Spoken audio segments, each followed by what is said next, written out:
Hi everyone, Sarah from sarahpacaro.com. Want to share something with you that's been on my heart and on my mind recently, and that is the past version of me, the old version of me, the version of me that allowed me to be used, abused, taken advantage of, walked all over by people who I now know were so undeserving of the real me. People who not are less than me, but were in alignment with the version of me that I was in alignment with then. And these are people that just have highly, highly toxic traits. And in the realization of that, the realization that it was me, I had such highly toxic traits as well. So we were an energetic match. We were an energetic alignment for each other. I'm not saying that anyone deserves to be abused, but I'm talking about the beliefs that we have match the beliefs that they have about themselves. And we're all dictated, directed, navigated by our own personal, internal, unconscious beliefs. And my belief and my expectation at that point met with a lot of judgment on the types of people that I was attracting. People with narcissistic traits, narcissistic tendencies were met with the expectation that they should change, that I desired for a different and better experience of a relationship than the one that I was having. And with that, I felt that I should stay the same. And they were the ones that should change.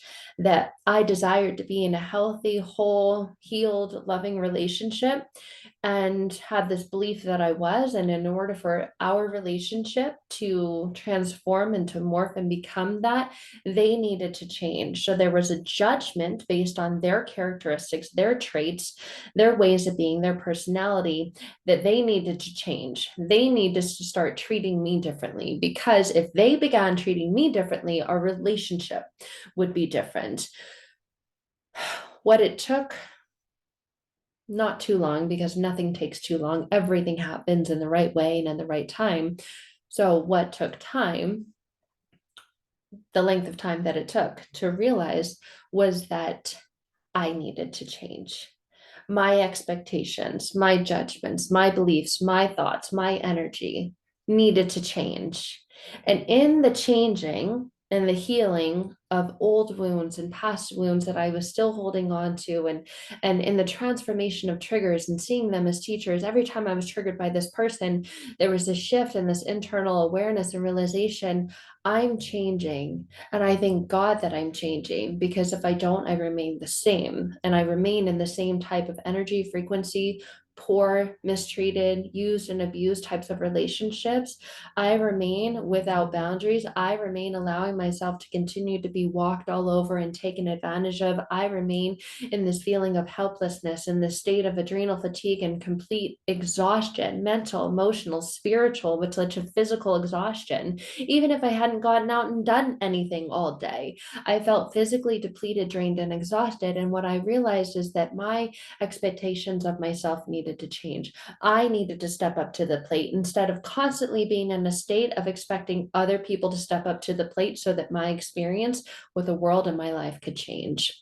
And that's when everything changed. When I looked in the mirror and I realized it's me. It's me. I am the one.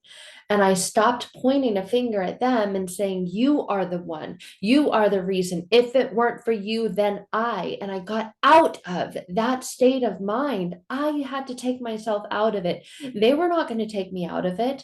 They couldn't, even if they tried. And there was no desire to. Therefore, there was no experience of that. That just wasn't going to happen. Those types of things are not available in a relationship with that dynamic, where there's narcissistic traits and tendencies, very self fulfilling traits and tendencies, and a desire to experience something different. I had to realize that I was the one keeping me in that state, and it was no one else's fault.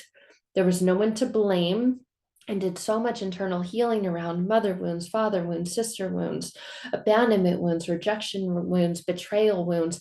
They all lead and funnel down to the same core, internal, unconscious beliefs that I had about myself, who I was, my place, my purpose, my passions, and that all of them were never enough. They were always going to fall short of victory, fall short of glory, fall short of evolution, and really holding deeply grounded truth that I was always going to be okay, no matter what, that I did not need to allow myself to continue to be in relationships or in energetic dynamics where that was the role that I was playing. This, it's always going to be this way kind of role. And that's what happens to you. And so when you realize it's me and I am the one that has the power to change the path and the direction that my life goes, you begin this reclamation process. You begin the healing, the restoring, the reclaiming, the claiming of what is yours, that your worth, your value, your place, your purpose.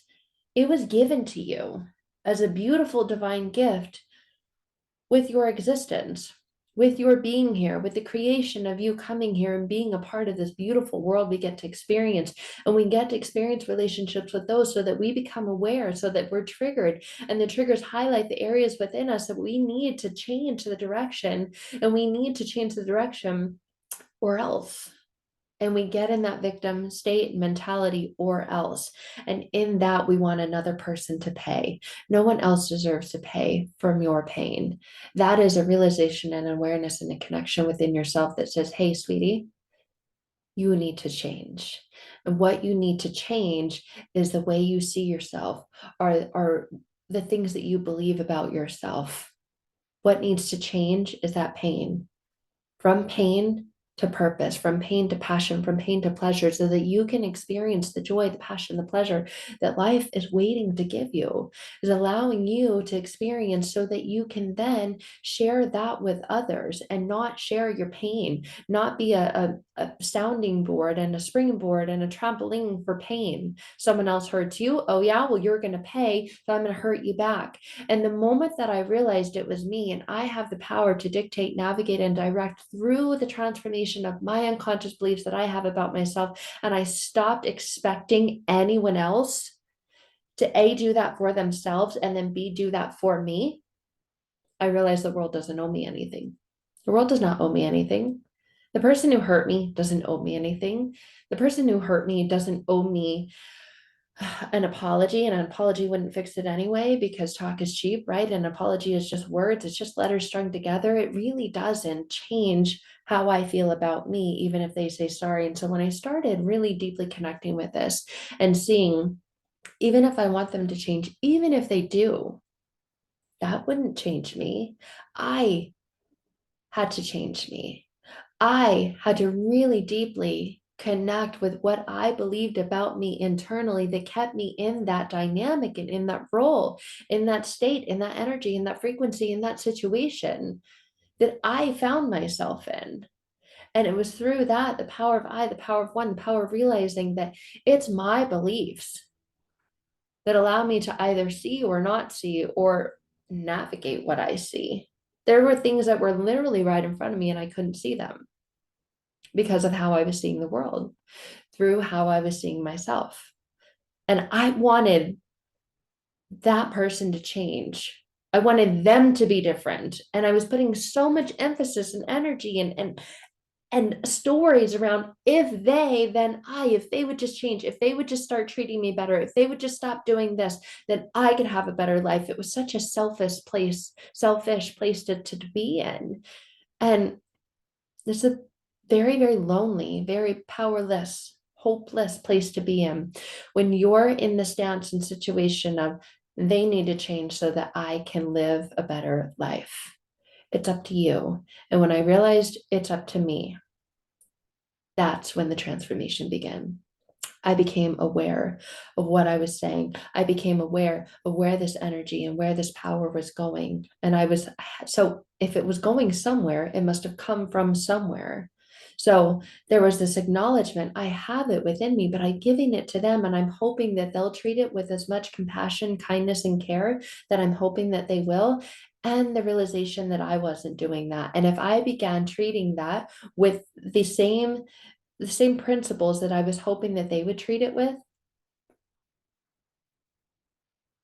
oh my gosh.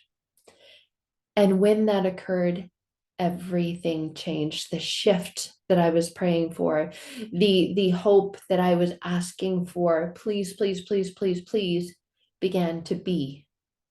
Not just this hopeless prayer of wherever it goes out there, and yesterday would have been nice. It began to be a reality, and a situation I was living in that just felt so much more deeply rooted in truth, that I am worthy, I am deserving of all things good, that there are powers within my control, that I can have full faith in myself and in my God and in my divinity and in my place and purpose in this, and that happened for me so that I could realize this and claim this and own this and not be victim to it.